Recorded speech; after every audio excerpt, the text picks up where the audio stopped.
Many people like to get themselves worked up over the environment with all their recycling and bicycling, tree hugging and whatnot.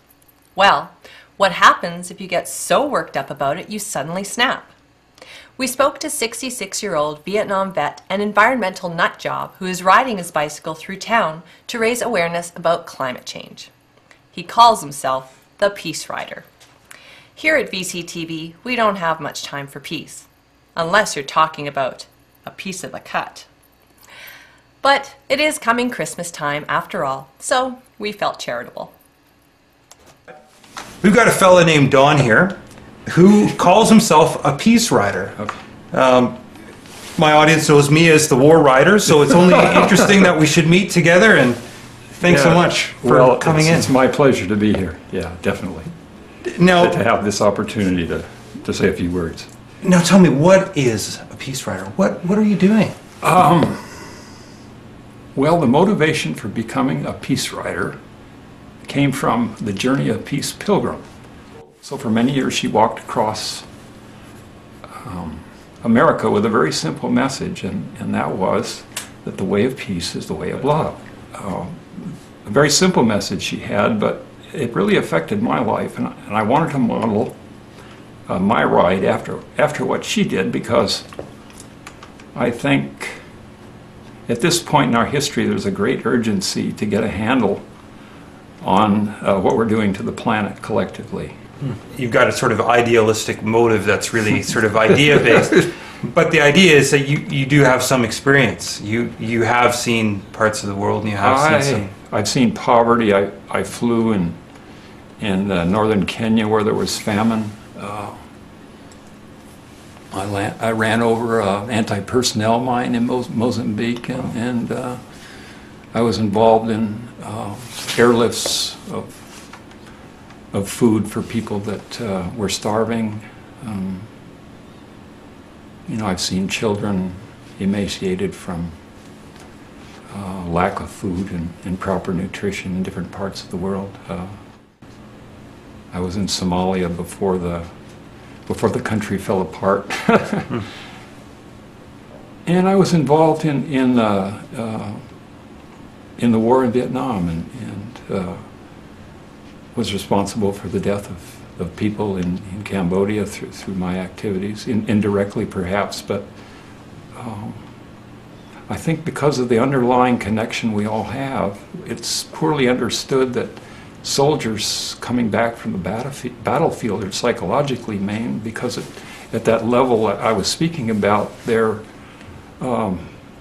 really harming themselves. And what changed for you that one day you were a bush pilot, or maybe a retired bush pilot, or you're in the industry, and then something, snapped?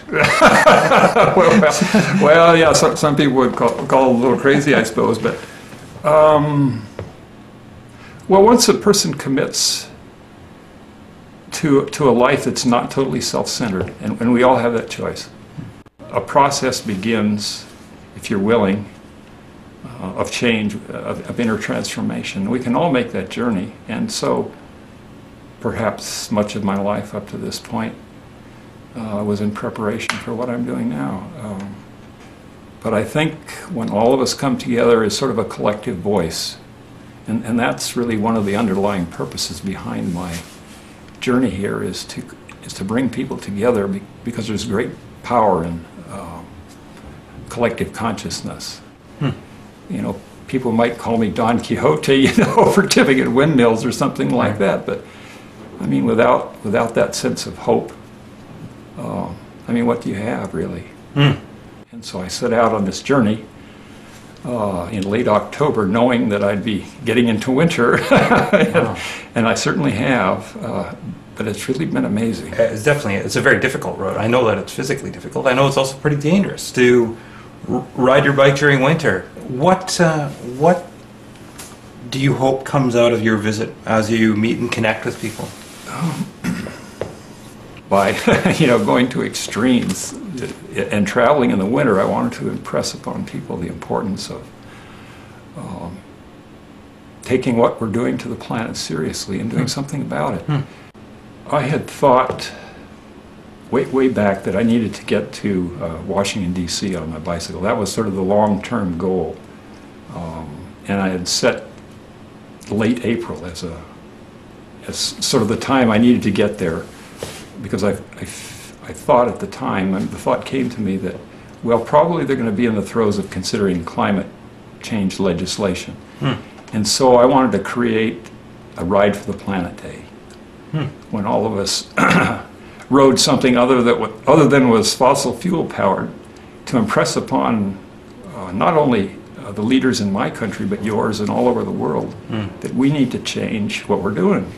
So I'm hoping that by this exposure, people will be motivated in communities all along the route and join hands with them to say, hey, you know, we want to do something different, to turn the page, so to speak, to create a better world. And so here I am, Peace Rider. Great. You know? Thanks so much for coming in. Yeah, you're welcome. It's a real joy. Yeah, joy for me too. Sorry about the... It's a cautionary tale, folks.